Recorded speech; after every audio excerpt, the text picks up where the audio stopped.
Now I come to aid you all I can in your common cause. I told my constituents in Tennessee, you vote for a man with the timber toes that succeed me, you can go to hell, I'm going to Texas.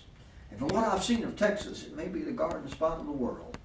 I've rejoiced in my good fortune, for I'd rather be in this situation than serve a lifetime as a member of Congress. And that's it. That's it? Yeah, that's all you need. Is that my camera's rolling?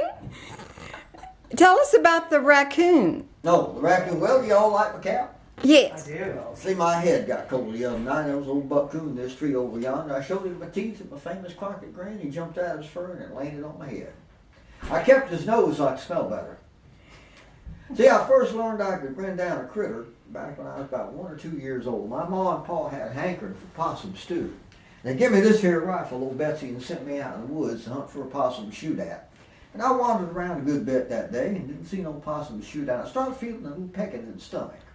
And I passed underneath a persimmons tree. I reached up in that persimmons tree, and verily, I may tell you that I saw a big old fat mama possum sitting up there eating on the persimmons and had a good-natured possum grin on her face, very much like what you do, ma'am. Not you look like a possum, but you got a good-natured grin.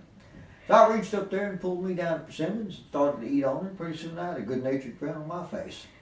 Well, ladies, I didn't shoot that mama possum that day, but I carried home a whole tote sack full of persimmons. And my ma and pa was fit to be tired, because they was expecting possum stew for supper. Well, I told them all about that persimmons eating possum up in that there tree. And sure enough, next day, my ma and pa, my brothers and sisters, aunts, uncles, a couple of cousins, a coon dog and a mule come up to that persimmons tree. And ladies, that possum was sitting up there, hadn't moved a muscle all night long. I thought it was a mighty queersome thing, because we'd had a hurricane, an earthquake and hurricane that night. So I pulled my ramrod out of old Betsy here, and I reached up there in that tree, and I tapped that old mama possum, and she made a sign just about like that.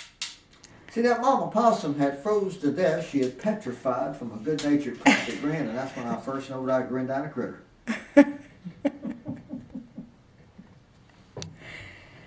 Thank you, Davy. And because of you, we're going to remember the Alamo.